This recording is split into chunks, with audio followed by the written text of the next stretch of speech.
In the short lecture that I will give now, I want to tie between two subjects that were mentioned and delve deeper to assess them.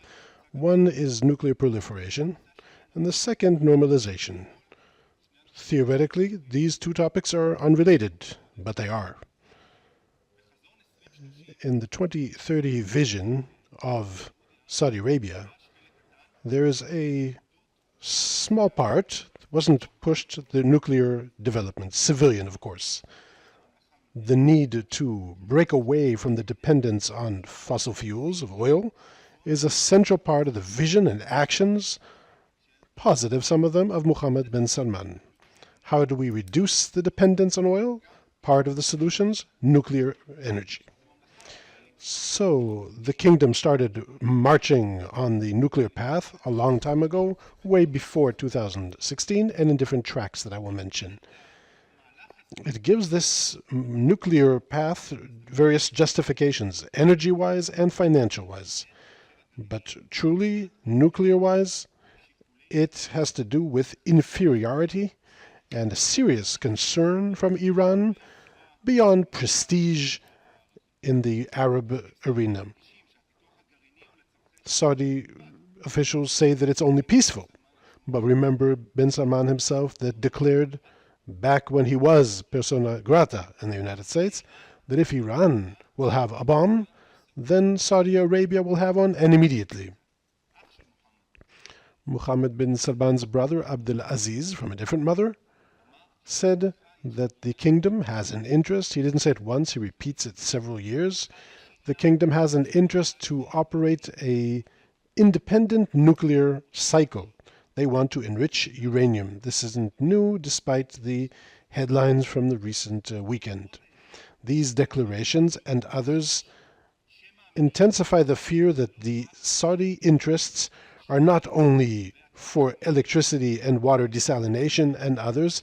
Like Tamil said in Uzi, the Saudis want to position themselves as equals facing Iran. If Iran can enrich uranium, then we can enrich uranium.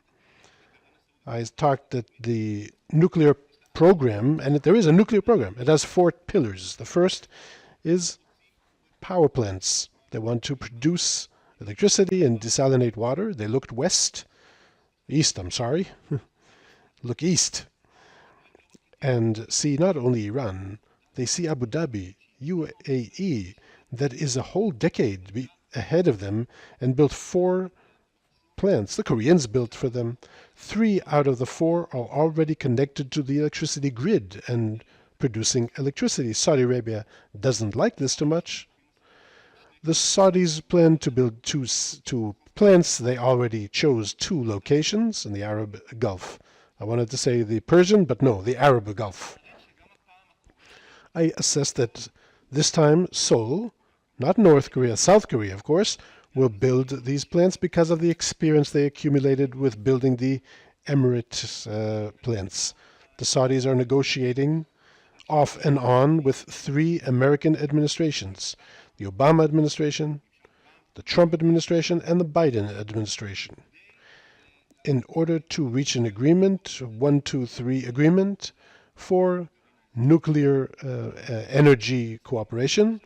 The hindrance so far is that the Saudis are not willing to give up enriching uranium on their territory, and refuse, by the way, to sign the additional protocol of IAEA that will enable stronger monitoring. The other pillar of the Saudi program is research and development and research. In last year, a small research plant built in Argentina was built near Riyadh. So Argentina already finished this. They didn't enter the rods yet because there's a problem with IAEA, but it's a low volume plant, mainly for teaching personnel, and I don't think this has anything to do with proliferation that should concern us. The third pillar of the Saudi nuclear program, and this is worrying, it's enriching uranium. It's not new. The Saudis declare for several years that they want to enrich uranium to fuel their sites that they're building, the reactors that they're building. 2 years ago, someone leaked to the Wall Street Journal, and it came out, a yellowcake facility. It's the first phase in the nuclear cycle, by the way, also for civilian and also for military uses. As we speak, as far as we know, as far as I know, and maybe you, until now, there is no uranium enriching facility in Saudi Arabia, but I can't rule out the possibility that it exists. The fourth field of the nuclear program in Saudi Arabia may be the most troubling, and it's what I call shortcuts. Saudi Arabia has a long year relations and multifaceted with Pakistan. There are many rumors about the Pakistani option. There are several ways in which Pakistan can assist Saudi Arabia when the time comes. Positioning warheads, fighter planes from Pakistan on Saudi soil, assisting in enriching uranium, and even giving a extended deterrence, as we know, from the past. And I send you to a deep research that we did in INSS about the Pakistan-Saudi Arabia relations. Also, Uzi and Tamir both related to something, the detente. What we see in the region now, the Saudi-Iranian agreement, doesn't change one bit the nuclear rationale of Saudi Arabia. Iran is still the central threat facing Saudi Arabia. The purpose of the deal with Iran, or the detente, is de-escalation, reducing tension.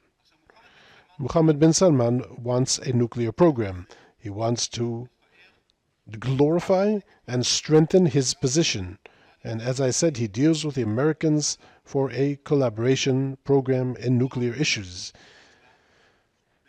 The agreement between Saudi Arabia and the United States that is stuck became recently a component in the demands of Saudi Arabia from the United States in what has to do with normalization, and it all connects beyond armaments, guarantees facing Iran, and also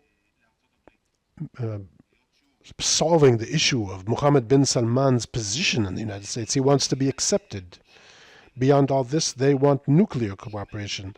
But unlike UAE, that gave up enriching uranium on its soil, and they call the gold standard, the Saudis are not willing to give up enrichment and tie it all into the agreement. In the past, Saudi Arabia hid components in its nuclear program and its missile program. We remember this. And I believe that today, too, there are unknown components in the program. But look, it's not effective for Israel to oppose a nuclear program as long as it's civilian in Saudi Arabia, especially when there is one in UAE. The horses have long escaped from the barn.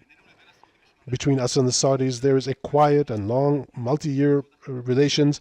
It's maybe the least kept secret in the Middle East. Our Prime Minister declared many times and continues to say that he aspires to a peace agreement with Saudi Arabia. An Israeli-Saudi peace agreement,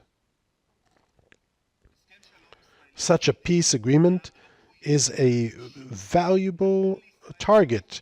We should make concessions in various dimensions, also in the Palestinian issue, in order to get closer to normalization with Saudi Arabia. But, and this is a huge but, Israel must assess if the price of uranium enrichment, for instance, is something we can give in or give up. I think we should debate it. It's a good time to start now, as we didn't discuss the F-35 in the past, for instance. I believe agreement of Israel, even in silence, of granting Saudi Arabia the ability to enrich is too much of a price. That's my personal opinion. We can argue it. I think it's too high a price to pay. I want to sum up. Saudi Arabia chose a strategic choice in strengthening its ties with Israel. I think it aspires to normalization. It is marching in this direction slowly. There are positive developments, as Tamir said, and Uzi, slowly but surely. The kingdom will continue to emphasize its wish to move towards a Palestinian state. It will stick to the Arab initiative and continue quiet relations with Israel, as we've seen. Overflights that maybe will be approved of Arab Israelis to, and direct flights of Arab Israelis to Saudi Arabia for the Hajj are not full normalization. These are crumbs of normalization. Continuing this incremental normalization is a term that we coined here in the INSS. Even when we have a thawing of the relations, and it's a matter of time until we will see such relations, it will be a different model from the Abraham Accords because of the specific sensitivities and circumstances with the Saudis. And what are they? In short, I will count them. There are those who oppose such normalization in the palace. Tamir and Uzi both spoke about it. In Riyadh, the father, Salman, is still alive, and as long as he's alive, it will probably be difficult to move forward in this regard. The second, Saudi population is conservative. If you read public polls, there is wide objection. About 70-80% of the population object to foreign normalization with Israel. The third thing is that Saudi Arabia has regional sensitivities. Iran pressures quietly and not quietly on the Saudis and other smaller Gulf states not to normalize relations with Israel, and this pressure has weight. The last thing, and also this is significant, if the Saudis go forward with us, it's the Muslim world. We're talking about the custodian of the Muslim sites, and if they move forward with us, this may have a price for them. Last sentence before I conclude. The benefits that the Saudis wish for normalization are mainly from the Americans. It's true, I too assess that they are willing to be flexible. Hello, Director General of the Ministry of Foreign Affairs. The benefits are mainly from the Americans, and they are willing, I think, to be flexible in the Palestinian arena. But Saudi Arabia will need to present some kind of achievement on the Palestinian issue, some kind of concession by Israel in the Palestinian arena. So it's true that Saudi Arabia has a realm of flexibility they can move in, and it makes sense that they will push forward with Israel, and we'll see in a year or two if I'm right, under the level of Palestinian state. Second thing I want to emphasize, an attempt to push the Saudis for quick normalization will only hinder this move and the chances of bringing it to fruition. We must let the Saudis move in their own pace, the pace of the desert. And the last thing, leaks coming out of Jerusalem or other places in Israel are very harmful and hinder the ability to bring the Saudis to the table. Some are led by political interests. The kingdom is very sensitive to these leaks, and in the past the relations between us and them, relating to some undisclosed meeting, the relations went back because the Saudis were angry at these leaks. Moreover, the more you want an agreement and declare day in and day out that you want it, you not only embarrass the Saudis, but you raise the future price for such an agreement. Thank you very much.